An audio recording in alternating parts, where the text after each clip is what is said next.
বন্ধুসকল, আজি আমি এটা নতুন টপিকৰ সৈতে আমাৰ আলোচনা আৰম্ভ কৰোঁ। আজি আমাৰ আলোচনাত থাকিব নেমু আৰু কমলাই স্থান ল'লে ৰাষ্ট্ৰসংঘৰ। গতিকে আহকচোন কথাটোৰ বুজ লওঁ কিনো। বন্ধুসকল, আমি যিহেতু গুগলক বিশ্বাস কৰোঁ আৰু গুগলে সদায় সত্য তথ্য দি আহিছে।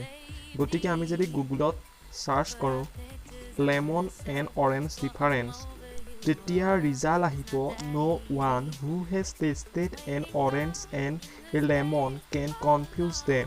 কমলা আৰু নেমুৰ সোৱাদ লোৱা কোনেও তেওঁলোকক বিভ্ৰান্ত কৰিব নোৱাৰে। Orange taste sweet and are often consumed as fresh fruit according to the United Nations Conference on Trade and Development.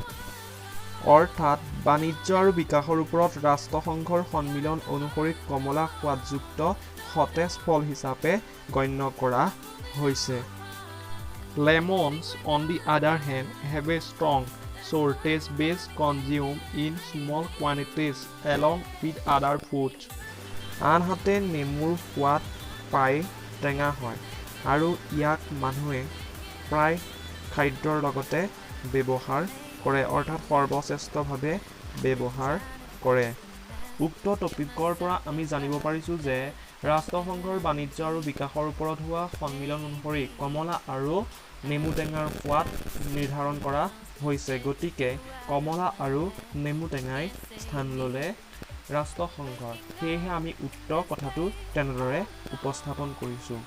বন্ধুসকল, এইখিনিতে আমি জানো যে টেঙাজাতীয় ফলত এচিডিটি থাকে আৰু নেমু টেঙাত থকা এচিডিটি 5ৰ পৰা 7% বিপৰীতে কমলা টেঙাত 1% এচিডিটি থাকে, যাৰ বাবে কমলা টেঙা নেমু টেঙাতকৈ কম টেঙাজাতীয় হয়, অৰ্থাৎ অলপ সোৱাদ প্ৰকৃতিৰ।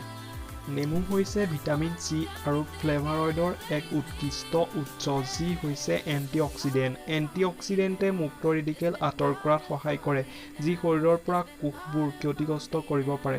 এই পুষ্টিবোৰে ৰোগ প্ৰতিৰোধ কৰাত সহায় আৰু স্বাস্থ্য আৰু সুস্থতা বৃদ্ধি কৰাত সহায় কৰিব পাৰে। বন্ধুসকল, আজিলৈ ইমানেই। পুনৰ নতুন এটা ভিডিঅ'ৰ সৈতে লগ পোৱাৰ প্ৰতিশ্ৰুতিৰে ধন্যবাদ।